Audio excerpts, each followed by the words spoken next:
तो सबसे पहले ये जान लेते हैं कि वो कौन सी परी थी जिसने हनुमान जी को देख पहली नजर में ही प्रेम कर बैठी।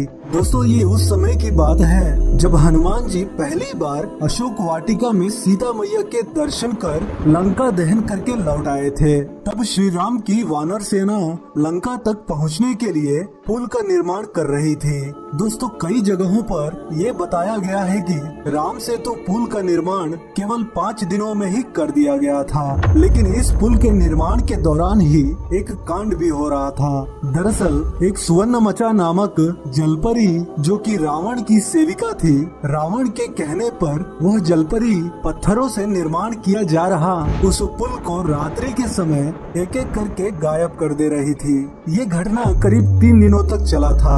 पहली बात तो पुल के निर्माण में इस्तेमाल किए गए पत्थर कैसे गायब हो रहे हैं, वानर सेना को कुछ समझ नहीं आ रहा था। और तब हनुमान जी ने उस रात पहरा देने लगे और फिर कुछ ही देर बाद हनुमान जी ने उस जलपरी को रंगे हाथों पकड़ लिया।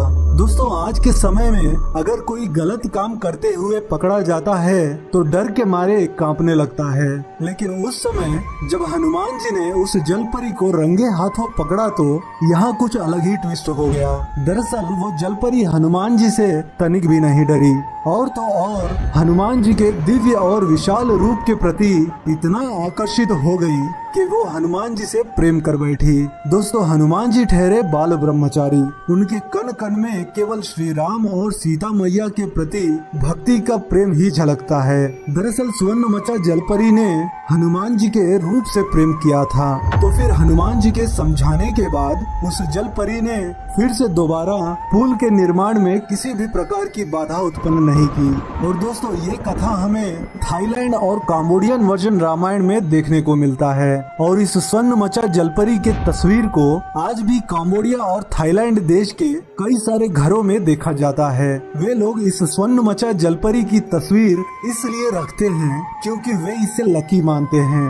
दोस्तों यही वो इतिहास की पहली जलपरी थी जिसके बारे में रामायण जैसे पवित्र ग्रंथ में बताया गया है। तो फिर अब ये जान लेते हैं कि रामायण के बाद हनुमान जी कहाँ गए। दोस्तों उस समय हमारा भारत देश काफी बड़ा हुआ करता था, तो श्री राम जी के देह त्यागने के बाद हनुमान जी प्रभु श्री राम की यादों में अयोध्या छोड़कर दक्षिण भारत की ओर निकल पड़े और वे कई वर्षों तक ऋषिमुख पर्वत पर तपस्या किए थे।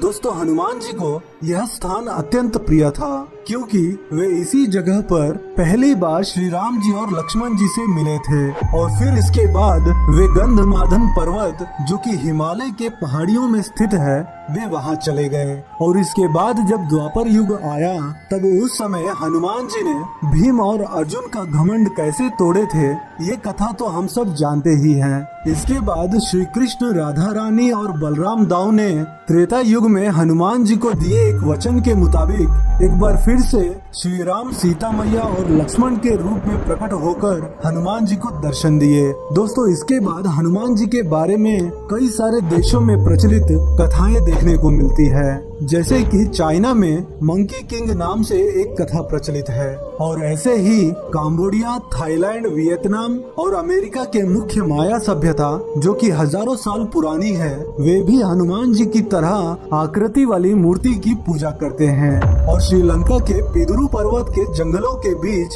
एक ऐसा कबीला है जिसे मातंग कबीला के नाम से जाना जाता है। यहाँ के लोगों का दावा है कि उन लोगों की भक्ति से प्रभावित होकर हनुमान जी उन्हें दर्शन दिए थे और उस समय वे लोग हनुमान जी की बहुत सेवा भी किए थे और उन्हीं की सेवा से प्रसन्न होकर हनुमान जी ने उन्हें आत्मज्ञान दिया था।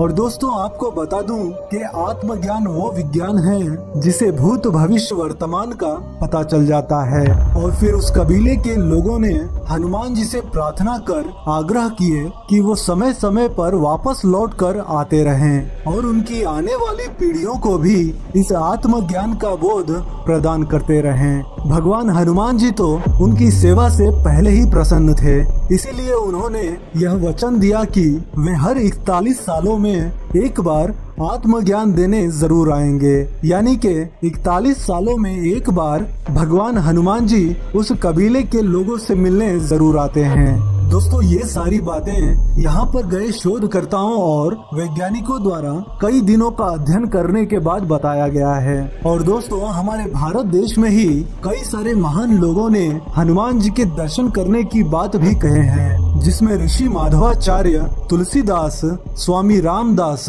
और राघवेंद्र स्वामी जैसे महापुरुष शामिल हैं। और दोस्तों ये बात तो हम सब जानते ही हैं कि भगवान श्री राम का भजन जहाँ कहीं भी होता है वहाँ हनुमान जी किसी न किसी रूप में अवश्य ही पहुँच जाते हैं। भगवान श्री राम के प्रति हनुमान जी की भक्ति कोई साधारण भक्ति नहीं है, क्योंकि जिस प्रकार हनुमान जी के हृदय में श्री राम जी का वास होता है, उसी तरह श्री राम जी के हृदय में भी हनुमान जी जैसा महान भक्त विराजमान रहते हैं। तो दोस्तों किस प्रकार की भक्ति करने से हम भी भगवान के लिए अत्यंत विशेष बन सकते हैं? तो इसके लिए सर्वप्रथम हमें क्रोध, लालच, घमंड, ईर्ष्या को त्याग कर सच्चे मन से भक्ति करना चाहिए, क्योंकि जैसे एक भक्त के लिए उसके ईश्वर महत्वपूर्ण होते हैं, ऐसे ही भगवान के लिए उसके भक्त अत्यंत आवश्यक, विशेष और महत्वपूर्ण होते हैं।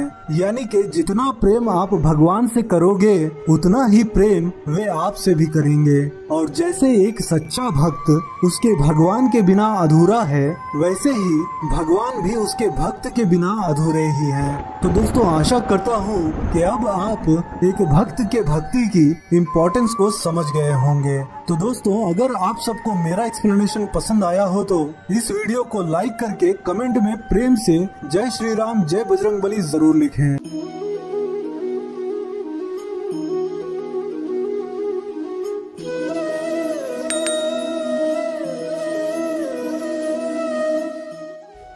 सब्सक्राइब कीजिए हमारे चैनल को और बेल आइकॉन को दबाइए हमारी लेटेस्ट वीडियो सबसे पहले देखने के लिए।